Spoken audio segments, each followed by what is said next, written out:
Asia में जारी महायुद्ध पूरे लगातार बढ़ता दिखाई दे रहा है और कहीं इजराइल, लेबनान और गाजा में एयर स्ट्राइक कर रहा है तो कहीं ईरान और उसके सहयोगी अमेरिकी ठिकानों को निशाना बना रहे हैं। तेल अवीव और रामला में मिसाइल हमलों के बाद आग और धमाकों का मंजर भी दिखाई दिया, जबकि इस्फहान में फैक्ट्री पर अमेरिकी इजरायली स्ट्राइक की खबर भी सामने आई है।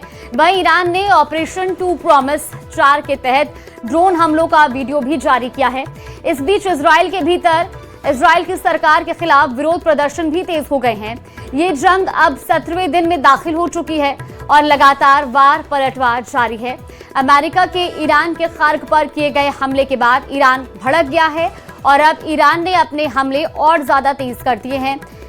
जंग की ये 12 तस्वीरें भी आपको दिखा रहे हैं। जंग के हालिया हालात ये तस्वीरें बयां कर रही हैं किस तरह से अब ईरान भी आक्रामक रुख अपनाते हुए लगातार हमले कर रहा है।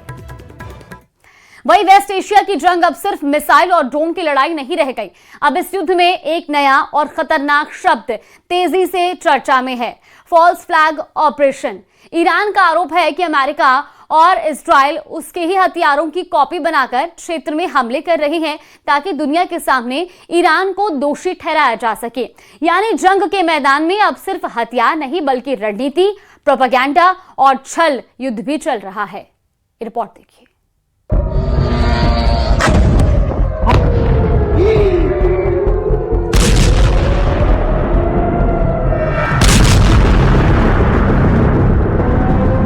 ईरान की वॉर जोन में साम दाम दंड भेद की नीति पर जंग आगे बढ़ रही है। एक दूसरे को सबक सिखाने के मकसद से वॉर मशीनरी के अलावा प्रोपेगेंडा मशीनरी का भी इस्तेमाल हो रहा है। ये पूरी कहानी बताएं उससे पहले इराक से आया ये वीडियो देखिए।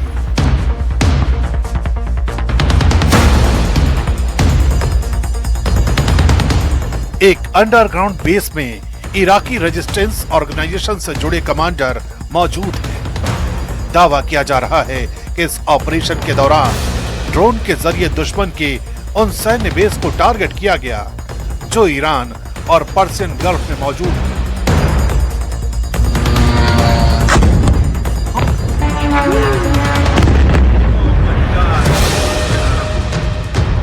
इराक आर्म्ड फोर्स का दावा है कि उसकी तरफ से 5 अमेरिकी बेस को टारगेट किया गया। यही नहीं, ईरान के प्रॉक्सी हिजबुल्लाह का दावा है कि ड्रोन हमलों के जरिए हाइफा में 7200 मेंटेनेंस और रिहैबिलिटेशन सेंटर को निशाना बनाया गया।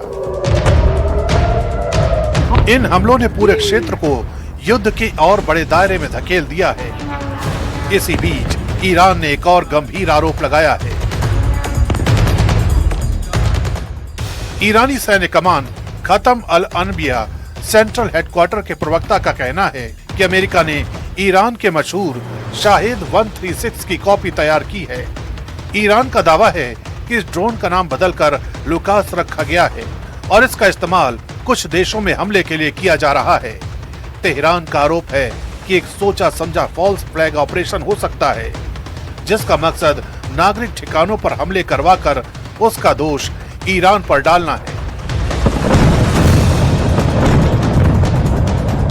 हालांकि इन दावों की पुष्टि नहीं हुई है, लेकिन इस आरोप ने युद्ध के नैरेटिव को और जटिल बना दिया है। इसी बीच ईरान के पूर्व शाही परिवार से जुड़े नेता रजा पहलवी ने भी एक बड़ा बयान जारी किया है। उन्होंने अपने समर्थकों और तथाकथित इमॉर्टल गार्ड नेटवर्क से अपील की है कि वे ईरान के भीतर शासन के खिलाफ दबाव बढ़ाएं। पहलवी का दावा है कि मौजूदा युद्ध के बीच इस्लामिक रिपब्लिक की सत्ता कमजोर पड़ रही है और ये बदलाव का निर्णायक मौका हो सकता है।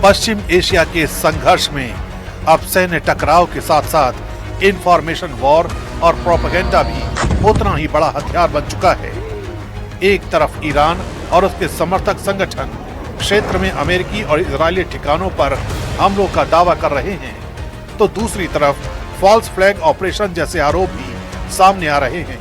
युद्ध के माहौल में सच और दावे के बीच की रेखा अक्सर धुंधली हो जाती है।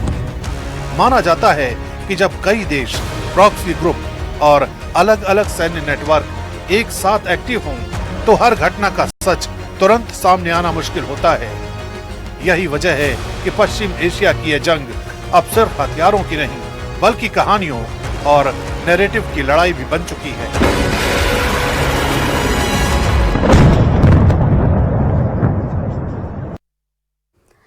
वह इजरायल ने ईरान पर हमले अब सैन्य ठिकानों तक सीमित नहीं रखे हैं, बल्कि अब सीधे मुख्यालयों की इमारतों को निशाना बनाने के दावे सामने आ रहे हैं। इजरायली सेना ने हमीदान में हमले का नया वीडियो जारी करते हुए दावा किया कि उसने ईरानी शासन के मुख्यालयों पर स्ट्राइक की है। आईडीएफ के मुताबिक इस हमले में आईआरजीसी और बसीज से जुड़े इंफ्रास्ट्रक्चर को टारगेट किया गया है। फिलहाल ये तस्वीर भी एक आपको दिखा रही है। स्ट्राइक का दावा जिन जगहों पर किया गया है, ये वो जगहें मैप के जरिए आपको बता रहे हैं। सीधे मुख्यालयों की इमारतों को निशाना बनाने का दावा अब किया जा रहा है।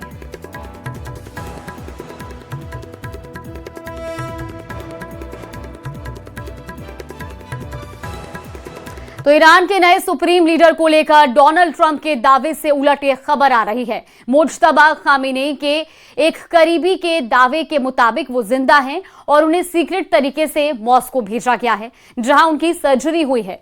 ईरान के इस दावे से पहले अमेरिकी राष्ट्रपति डोनाल्ड ट्रंप ने चौंकाने वाला दावा किया था। उन्होंने मुज्तबा खामेनेई के स्टेटस पर सवाल उठाया और कहा कि उन्हें नहीं पता कि मुज्तबा जिंदा भी हैं या नहीं। इन दोनों दावों के बाद मुज्तबा खामेनेई की मिस्ट्री और गहरा गई है।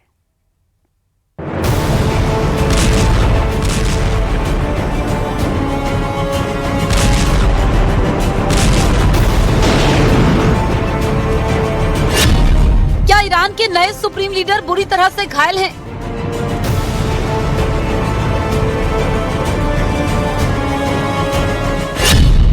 क्या मुज्तबा खामेनेई जंग में मारे गए हैं?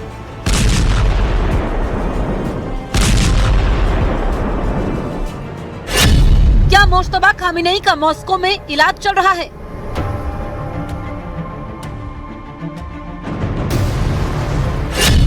जंग के बीच ईरान के नए सुप्रीम लीडर कहां हैं?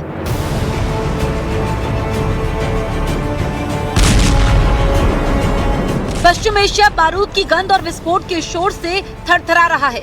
इस बीच ईरान के नए सुप्रीम लीडर मुज्तबा खामेनेई को लेकर तरह तरह की अटकलें तेज हो गई हैं। विदेशी मीडिया में कभी उनके बुरी तरह से घायल होने की खबरें आ रही हैं, तो कभी उनकी मौत का दावा किया जा रहा है। इस बीच ईरान के सुप्रीम लीडर के करीबी ने कुवैत के न्यूज़पेपर अल जरीदा को दिए बयान में दावा किया कि मुज्तबा खामेनेई जिंदा हैं और उन्हें रूसी सैन्य विमान से मॉस्को भेजा गया है, जहां उनकी सर्जरी किए जाने का दावा किया गया। यानी ईरान के सुप्रीम लीडर की करीबी की माने तो मुज्तबा खामेनेई जिंदा हैं, मॉस्को में उनकी सर्जरी की गई है।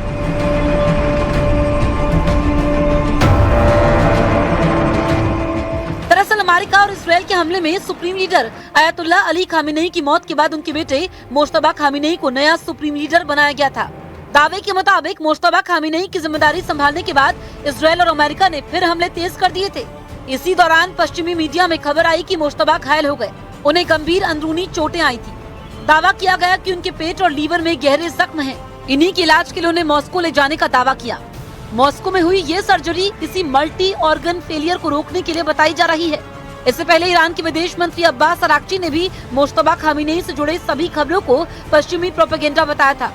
उन्होंने कहा था कि सुप्रीम लीडर बिल्कुल ठीक हैं और अपने कर्तव्यों का पालन कर रहे हैं, लेकिन अराक्ची ने ये कभी नहीं बताया कि मुज्तबा खामेनेई फिलहाल कहाँ हैं।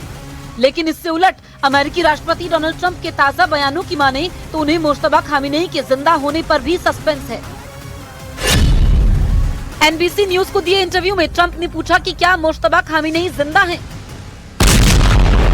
मुज्तबा खामेनेई को लेकर तरह तरह के दावों के बीच अमेरिका की डिफेंस सेक्रेटरी पीट हेगसेथ का भी एक दावा सामने आया। पीट हेगसेथ ने कहा था कि ईरान के नए supreme leader Ayatollah Mushtaba Khamenei घायल हैं और शायद उनका चेहरा बिगड़ गया है। Iran's leadership is in no better shape. Desperate and hiding, they've gone underground, cowering. That's what rats do. We know the new so-called not-so-supreme leader is wounded and likely disfigured. He put out a statement yesterday, a weak one, actually, but there was no voice and there was no video. हालांकि इस बीच Iran में Mushtaba Khamenei के लिखित संदेश जारी हुए। उस संदेश में उन्होंने हॉर्मुज स्ट्रेट को बंद रखने की कसम खाई थी, लेकिन जानकारों के मुताबिक जब तक मुश्तबा खामेनेई का कोई वीडियो या ऑडियो रिकॉर्डिंग नहीं आती, तब तक दुनिया उनकी सेहत पर यकीन नहीं करेगी।